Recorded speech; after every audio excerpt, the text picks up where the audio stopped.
As well as creating assignments for our students to learn from, Magma has also got a built-in practice mode, which can be both set automatically by Magma AI, or it can be set by the teacher. In fact, students can even choose to practice areas they want to improve on. This is a really powerful feature, and it's really simple to use as well, which is a pretty sweet combination. And so let's have a look and see what's going on. And we're going to start off by using the student account for Mia. So here you can see that Mia's tapped onto her practice tab, and you can see at the top that there's a recommended activity which has been assigned by the teacher. Of course, Mia can start and complete this activity whenever she wants to, or if she closes that popover screen, she can see her whole practicing pathway. The way this works is really lovely. At the top of the screen are the recommended practice activities. We'll come back to those in a moment. But then Mia can swipe down her screen and you can see all the different practice levels and practice questions, and you can earn stars on each one. It's quite a nice gamified way of doing some practice. And what's really awesome is that if you go back to the same set of levels again, the Magma AI is going to give you different questions for the same topic of revision. It's really quite clever. There's also a map available in the top right-hand corner, which kind of gives a student an overview of all the different areas they can practice and lets them quickly jump to a certain area, for example, division or time. At the very top of the screen, let's go back to that recommended section, and I'm going to tap onto more recommendations in the corner. Here you can see two distinct sections, recommendations from the teacher and recommendations from Magma. We'll have a look at how these teacher ones are assigned in a minute or two.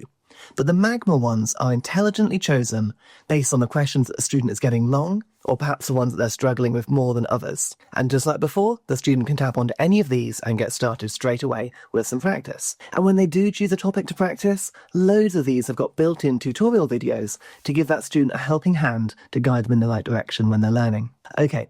Let's leave Mia to do some practice and we'll jump back to the teacher side of things in Magma Maths. For me, as the teacher, there are two main ways that I can set practice questions. I can manually select ones that I think my students need to work on, or I can use results of assignments to automatically suggest ones for me. I'll start off by tapping the Practice tab, and you're going to see here all of the different practice activities are available for my class. Of course, I can scroll through these and select any ones that I want, and then press Recommend to send them to my students. At the moment, we're looking at the whole class, but I want to focus on just Mia for now. So at the top, I'll use this filter menu and just choose the student I want to focus on. Now I can actually see the student's progress on these practice questions, and I can choose which one I want to assign to her next. I can do this simply by scrolling down to Explore, tapping on the set of questions that I think would benefit her, and then pressing Recommend. Just like that, Mia will have those questions on her iPad. Now I've set that activity for Mia, I actually think that probably my whole class would benefit. So I'm going to use that filter toggle again and choose All Pupils. And then, on the recommended section of the practice tab, I can now see the activity that I've sent out. Here you can see it's just been sent to one student, but when I tap on there, I can then recommend it to all of my class. As simple as that, I've now assigned some personalised practice to my learners. But I've still had to go through and manually search to find that practice set of questions. If only there was a better way. Oh, hang on, my notes. Yes, of course there is. We're going to go back to the assignment screen, and we're going to choose an assignment that's either being currently worked on or that's being complete.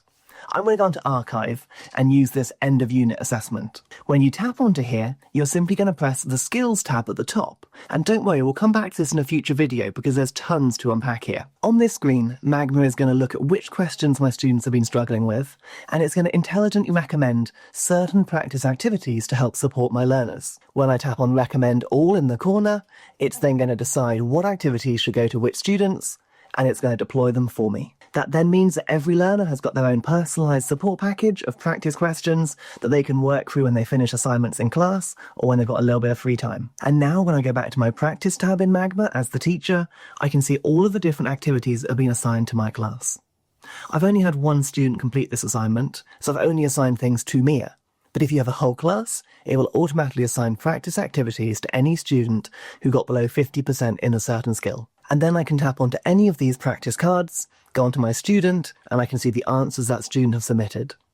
And if I wanted to recommend this activity again, or if the student just wanted to do it for a second time, we can both be happy in the knowledge the topic will be the same, but the questions will be new and fresh each time the student does it.